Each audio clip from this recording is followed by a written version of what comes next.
Hey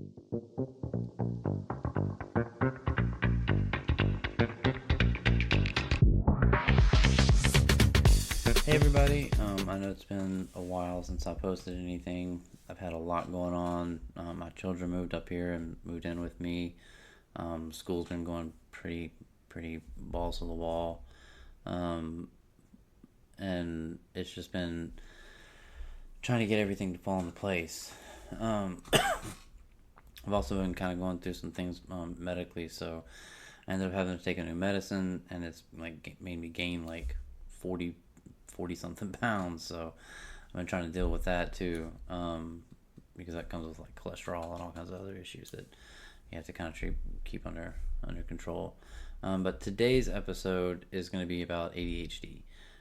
It's probably going to be broken up into several sections simply because there's so much information, and I know that I'm not going to be able to get it all in one episode without it being like a 2 hour episode. So we're not going to do that. We're going to go segment by segment and do a little bit at a time.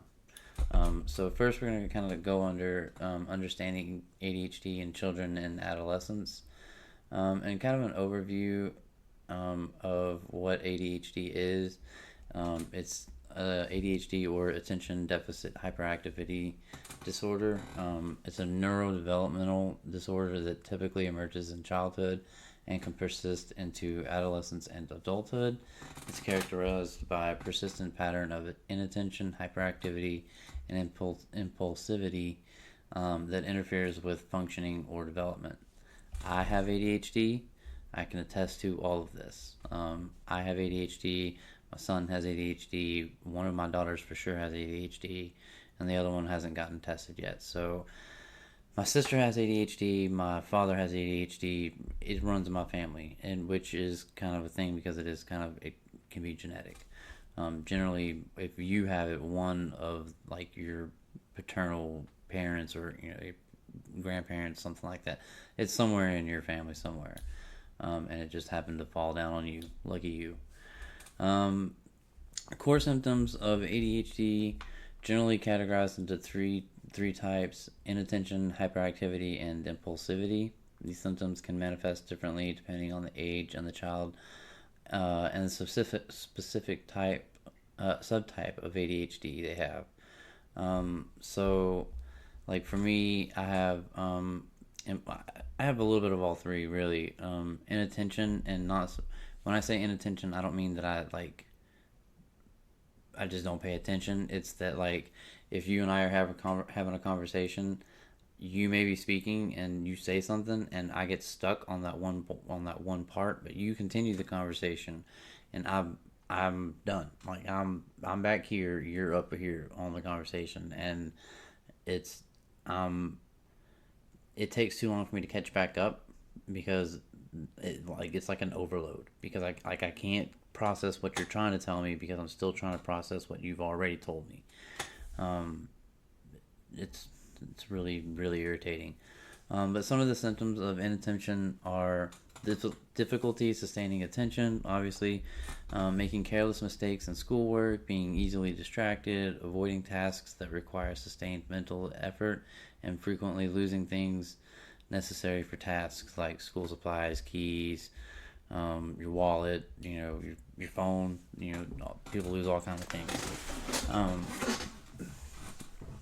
For example, a child may start multiple tasks but struggle to complete them, have trouble following multiple step instructions, or appear to not be listened when they're spoken to directly. Like that's me. A lot of times it may seem like I'm not paying attention, but it's sometimes I have to like zone out the rest of the world so that I can hear what you're saying, which is really hard to like. It's almost like you have to go tone deaf to the rest of the world so that you can hyper focus on one thing that somebody's saying, because if you don't, you're gonna miss the whole thing.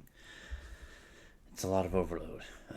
And impact is inattentiveness can lead to academic difficulties, as children may struggle to keep up with lessons, complete assignments, or participate in class activities. This can result in lower grades and increased frustration for both the child and their educators. I'll say for me, I was Mr. Talk. I had actually had a teacher tell my parents that I had the gift of gab. Um, I think he was trying to be funny, but was kind of being a dick about it at the same time. Um, Basically, he was saying I talk too much, which I do. Um, that's part of why I do this, because it's easy. I talk. I like to talk. Um, but for me, it wasn't so much like keep like I participated too much. I think sometimes like something because I didn't stop talking.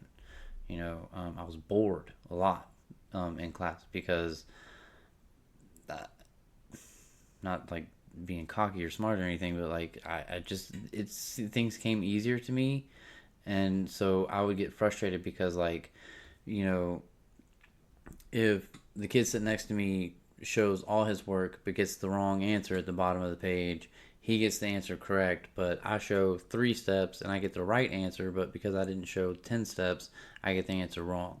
That was the kind of thing that that frustrated me, and I couldn't bounce back from that. Um, so that was a major impact for me. Um, Hyperactivity, symptoms of hyperactivity: excessive fidgeting, inability to stay seated in situations where it's expected, running or climbing in inappropriate situations, talking excessively, and having difficulty playing quietly. Yeah, that's all me, and my kids, especially my son and my older daughter. Those two are off the wall. Like I think I'm bad, but those two make me like they run circles around me. It's insane. Probably because I'm like almost 37 now. So um, examples of hyperactivity is a child may be constantly in motion, have trouble staying seated during meals or classroom activities, or interrupt others by talking out of turn. The impact this can be disruptive in both academic and social settings, making it challenging for children to adapt to structured environments like classrooms. It can also lead to difficulties with peer relationships, as other children may find the behavior disruptive or annoying. I kind of relate to that because I've always kind of felt like an outsider or a loner, mostly because I feel like my personality doesn't always jive with people, and that's one of the reasons why I'm so standoffish about making new friends, or like trying to connect with people, because I'm worried that I'm just gonna annoy them, because like I talk too much, or because the things that I want to talk about, they don't want to talk about. So I can attest to how that can be a real pain in the ass. Impulsivity. Symptoms are acting without thinking, difficulty waiting for their turn, blurting out answers before questions have been completed, and interrupting conversations or games. Examples of impulsive behaviors might include grabbing toys from other children, interrupting conversations, or rushing through tasks without considering the consequences. I again can attest to this.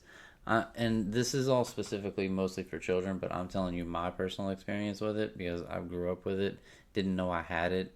The way I got tested was my mom took me to the doctor, and she just happened to ask him, do you think he has it? And the doctor said, can he sit through a 2 hour movie? She said yes, and the doctor said then he doesn't have it. And that was my testing of ADHD until I was like 35, and when I actually found out that I actually do have ADHD, which would have been nice to know a long fucking time ago, because then I could have probably done a little bit better in school. Um, which is, kind of the impact. The impact of impulsivity can lead to social challenges, as children with ADHD may struggle with impulse control, leading to conflicts with peers and difficulty adhering to social norms or rules. Right here. Sorry, didn't mean to back that, but yeah, right here. That's me to a T. Um, I'm only going to go through a little bit more, like the subtypes, real fast, just because I don't want to get too bogged down with too much information. We're almost at the 10-minute mark, and I don't want to go too much past that. Um, Otherwise, we're going to find ourselves in a weird position of stopping. So I'm just going to go through these like subtypes real fast, and then we'll start tomorrow. ADHD subtypes. ADHD is classified into three main subtypes based on the predominant symptoms. Predominantly inattentive presentation, formerly known as ADD, where the majority of symptoms are related to inattention. Predominantly hyperactive impulsive presentation, where hyperactivity and impulsivity are the primary symptoms. Combined presentation, where symptoms of both inattention and hyperactivity impulsivity are equally present. That's the kind that I have.